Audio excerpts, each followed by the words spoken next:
to you about the DBT skill of mindful observing today. So in order to get started, why don't we go ahead and practice a little mindfulness meditation before we start to learn about what is meant by mindful observing in dialectical behavior therapy. So find a position that's comfortable for you. I like to sit upright for short practices in a way that's comfortable and supportive, yet allows me to be awake and aware. You can go ahead and close your eyes if that feels comfortable and available to you.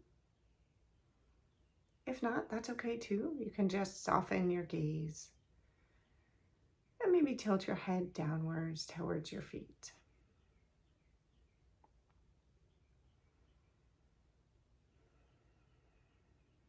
And all we're doing is breathing, and we're using our breath as an anchor point.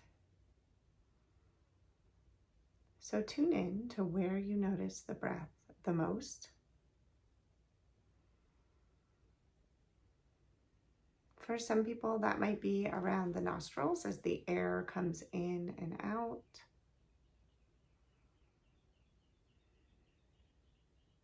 For others, that might be in the chest as you notice it rise with each inhale and fall with each exhale.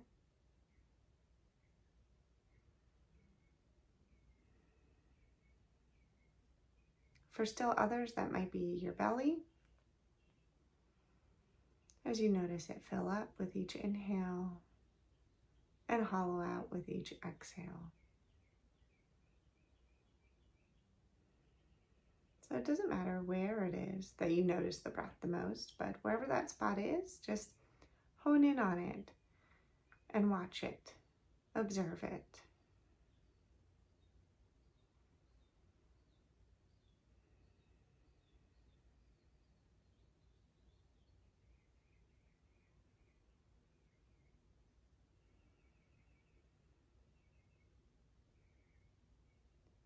It's okay if you get distracted.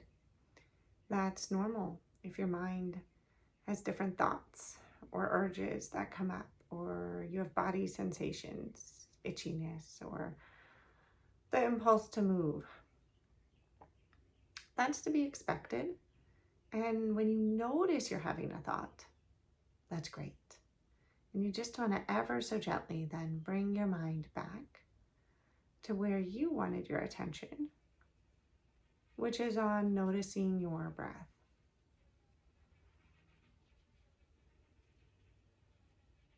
So it's this continual process of the mind becoming a bit distracted, mental sensations occurring, noticing them, disengaging from them, and returning your attention back to the breath.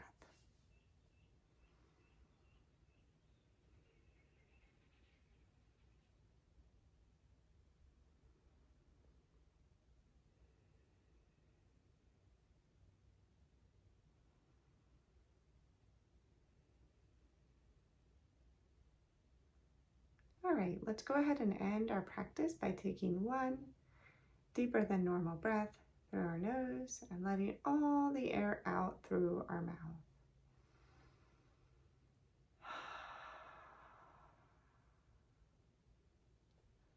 And then opening your eyes if they were closed, maybe wiggling your fingers and toes, bringing some movement back into your body. And you already practiced a few minutes of mindfulness meditation today. So let's talk about the skill of mindful observing in dialectical behavior therapy.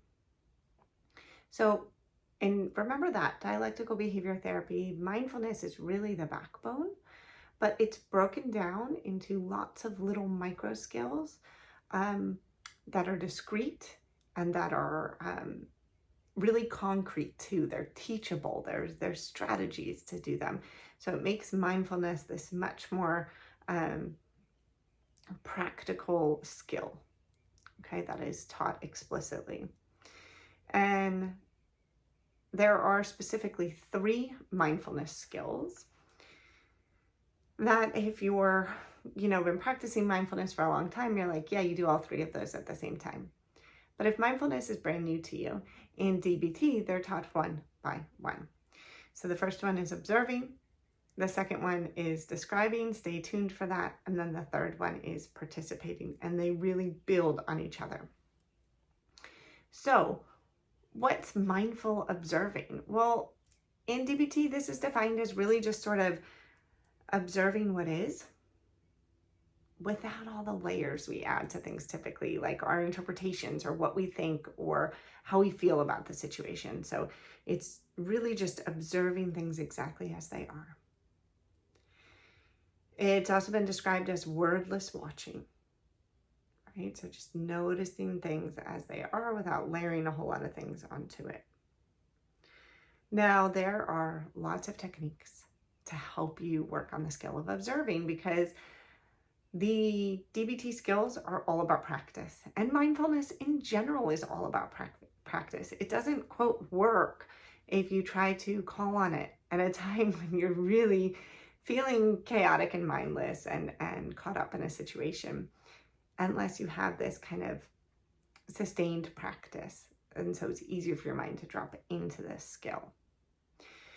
So in the DBT skills training workbook and the accompanying worksheets and handouts that go with that, there are 65 different ways listed across 4 pages of a handout to practice the skill of mindful observing. I'm going to go over 5 or 6 real quick with you here.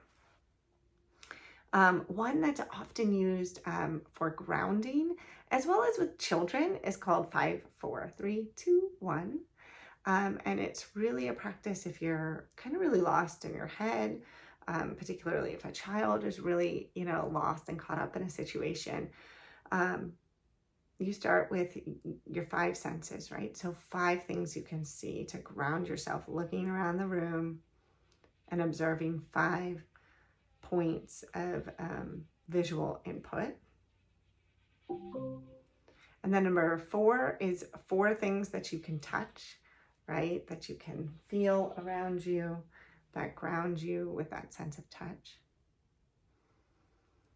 Then 3 things that you can hear, which requires us to be quiet and kind of note in on 3 things we can hear. 2 things we can smell. If you're working with children, they will, pick up something to smell. But again, we got to kind of still ourselves to be able to allow that information to come in. And then 1 thing you can taste. And for sure, if you're working with children, they're going to lick something at that point, okay? There's also mindfulness of breath, which we practiced right at the beginning of this video, which is just using your breath as an anchor, something to return to, something you can observe. It's always there. That's why it's called an anchor, right? Like a boat drifts and then the anchor pulls it back. That's a good analogy for what's happening to your mind in the mindfulness of breath, right? Our mind kind of drifts away and we pull it back to this thing that's always here, our anchor, our breath. We can always tune into it and observe it. For some people, that feels a little big in the beginning, almost a little too small. It's boring. It's just the breath, and too ambivalent in some ways, and so too big. So you can add on some training wheels to help with the mindfulness of breath in the beginning, and that might be counting the breaths, 1 on your inhale, 2 on your exhale, up to 10, and then starting back at 1, and that provides a little scaffolding to help structure that mindful observing of the breath. Alternatively, we can narrate breath in, breath out. With wise mind, we practiced wise in, mind out, right? And that adds a little structure to make it easier there.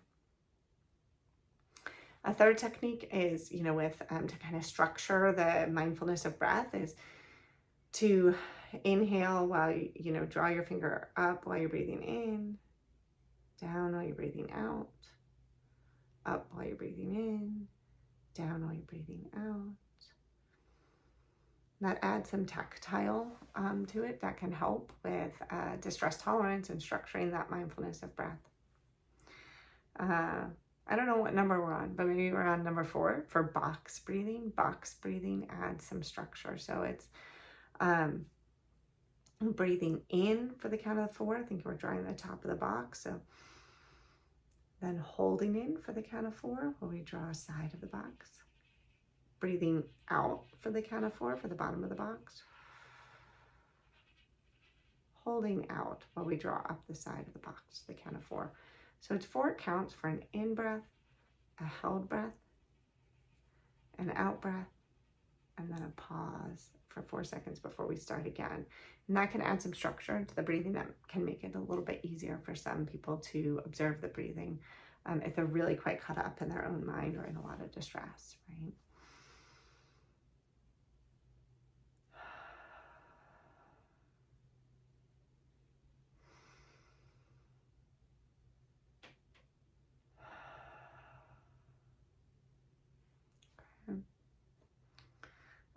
Another strategy is urge surfing, or really observing urges, right? So we might have urges to do all sorts of things, to eat a bunch of sugar when we're feeling tired or distressed, an urge to yell at someone who's upset us, or even more self-destructive urges like the urge to drink or to harm oneself, right? And so we can observe those urges. There's 4 parts to an urge. There is a trigger, right? Then there's the rise of the urge, the peak of the urge, and then if we don't do anything, also a natural fall. So we can observe that trigger, rise, peak, fall of an urge. It's called urge surfing, or observing urges. It can also help to get outside and observe nature. There's a lot of sensory information when we think about, sight, sound, smell. Getting outside and sitting somewhere in nature can be helpful for an observing practice, because there is so much to absorb, and there are some natural calming effects of being in green spaces or blue spaces. And then finally, we can observe our thoughts. Just like we might observe an urge, we can observe our thoughts popping up, these mental sensations. We don't intend to think them, but these thoughts just come. And there's 2 common analogies for observing thoughts that are used. One is we might think about our thoughts like clouds passing across a sky. So a mental sensation comes up, a thought pops up. It's about something we need to do, or how we might feel, or something someone said. And we kind of just watch that thought without engaging with it. And then another one pops up, and another one pops up. Observe this process of a busy mind producing these mental sensations. Alternatively, we can observe things, thoughts, as though they are trains passing. We're kind of sitting back on a bench, and our thoughts are these trains that are coming and going with various degrees of speed. Some are stopping and staying with us, some are moving quite quickly, but we don't get on any of the trains. We're just observing each one as it passes by. And if we notice we got on one, in other words, we started thinking this thought, we started following it down and trying to unpack it. We just notice we did that. Get off the train, sit back down, and let the thoughts come and go. So those are 6 or 7 different ways to practice mindful observing. Like I said, the DBT skills training handout for mindful observing has 65 different ways to practice. And so what you can do in the next week, what I suggest is that you pick 1 or 2 ways at different times when you have a little bit of space to practice mindful observing, and then you just jot down what you did and note the effect it had on you. So thanks for listening, and I hope you try some mindful observing this week.